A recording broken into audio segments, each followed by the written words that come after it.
An early morning shooting today in Norfolk marked the city's first homicide of 2015. Hours later and just blocks away, a second shooting. Now police tell 10 on your side they're trying to figure out if the two are connected. Police say 30-year-old Floyd Beard was shot before 5 a.m. on East 25th Street and later died at the hospital. Then on Leo Street around 6:30, police say a 24-year-old man was shot. 10 on your side's Brandy Cummings has been working on this story. So Brandy, in that same neighborhood, just hours after the shootings, community leaders gathered for a march to stop the violence. So what are they saying about this tonight? Well, Deanna, they say the violence is a symptom of a greater problem. But on this weekend before the world celebrates Dr. Martin Luther King Jr. Day, march organizers say they want to send a message to stop the violence. We want peace.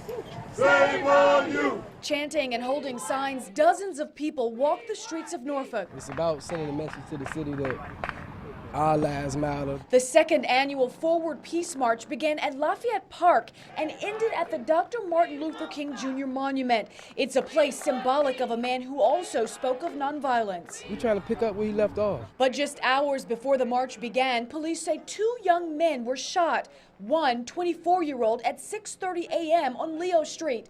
Another 30-year-old victim died at the hospital after being shot at 4 a.m. on East 25th Street. Both locations just blocks from the streets where people calling for the crimes in their communities to end. It very much so is troubling to us that that would happen right outside our doors, but it is a symptom of a problem that exists. Community leader Michael J. Muhammad says crime is a problem born out of other issues facing some communities, things like poverty.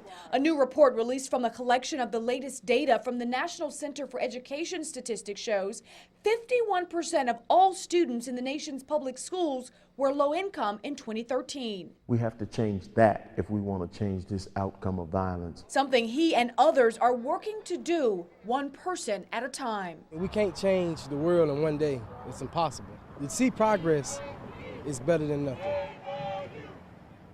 Police have not arrested anyone for those shootings today, but if you know anything that can help them solve the crimes, call the crime line at 1-888-LOCK-YOU-UP.